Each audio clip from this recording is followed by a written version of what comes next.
मोक्षदा एकादशी के व्रत की कथा के बारे में जानेंगे। महाराज युधिष्ठिर ने कहा, हे भगवान, आप तीनों लोकों के स्वामी, सबको सुख देने वाले और जगत के पति हैं। मैं आपको नमस्कार करता हूँ।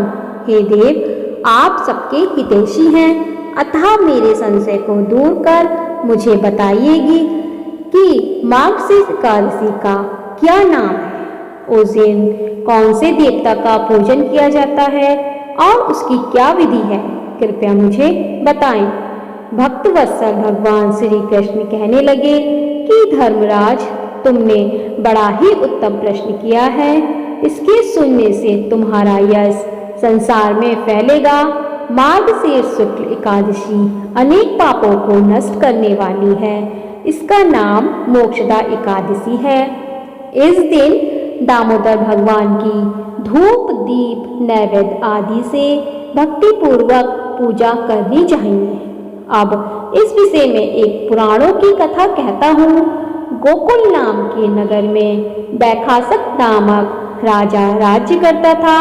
उसके राज्य में चारों वेदों के ज्ञाता ब्राह्मण रहते थे।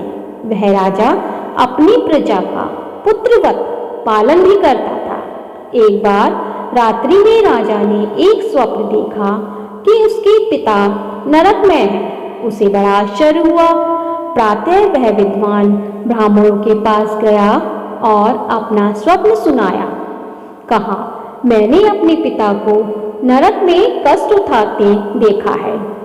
उन्होंने मुझसे कहा कि हे पुत्र, मैं नरक में पड़ा हूँ, यहाँ से तुम मुझे मुक्त कराओ।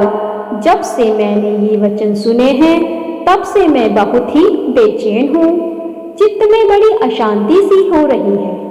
मुझे इस राज्य, धन, पुत्र, स्त्री, हाथी, घोड़े आदि में कुछ भी सुख प्रतीत नहीं होता। क्या करूं? राजा ने कहा, हे ब्राह्मण देवताओं, इस दुख के कारण मेरा सारा शरीर जल रहा है। अब आप कृपा करके कोई तप, दान, व्रत आदि ऐसा उपाय बताइए जिससे मेरे पिता को मुक्ति मिल जाए। उस पुत्र का जीवन व्यर्थ है जो अपने माता पिता का उद्धार भी ना कर सके। एक उत्तम पुत्र जो अपने माता पिता तथा पूर्वजों का उद्धार करता है, वह 1000 मूर्ख पुत्रों से अच्छा होता है। जैसे एक चंद्रमा सारे जगत में प्रकाश कर देता है, परंतु हजारों तारे नहीं कर सकते।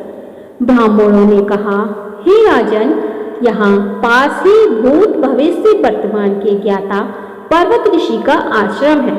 आपकी समस्या का हल वे जरूर करेंगे। ऐसा सुनकर राजा मुनि के आश्रम पर गया। उस आश्रम में अनेक शांत चित्त योगी और मुनि तपस्या कर रहे थे। उसी जगह पर्वत मुनि बैठे थे। राजा ने मुनि को साष्टांग दंडवत किया। मुनि ने राजा से सांगोपांग कुशल पूछी।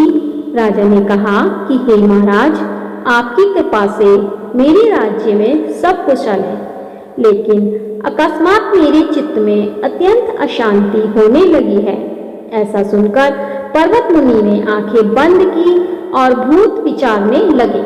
फिर बोले, हे राजन, मैंने योग के बल से तुम्हारे पिता के कुकर्मों को जान लिया है।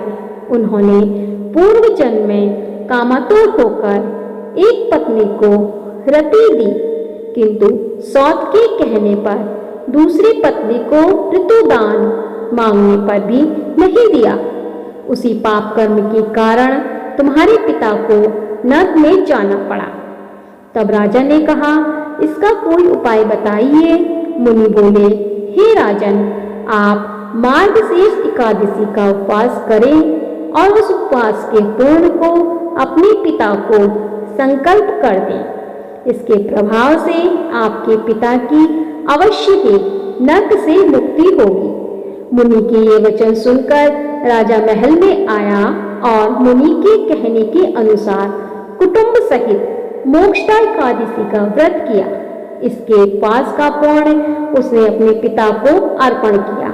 इसके प्रभाव से उसके पिता को मुक्ति मिल गई और स्वर्ग में जाते हुए वे पुत्र से कहने लगे, हे पुत्र, तेरा कल्याण हो। यह कहकर स्वर्ग चले गए। मार्गशीर्ष मास की शुक्ल पक्ष एकादशी का जो व्रत करते हैं उनके समस्त पाप नष्ट हो जाते हैं। इस व्रत से बढ़कर मोक्ष देने वाला और कोई भी व्रत नहीं है। इस कथा को पढ़ने सुनने वाजपेयी यज्ञ का फल मिलता है। यह व्रत मोक्ष देने वाला है तथा चिंतामणि के समान कामनाएं पूर्ण करने वाला है।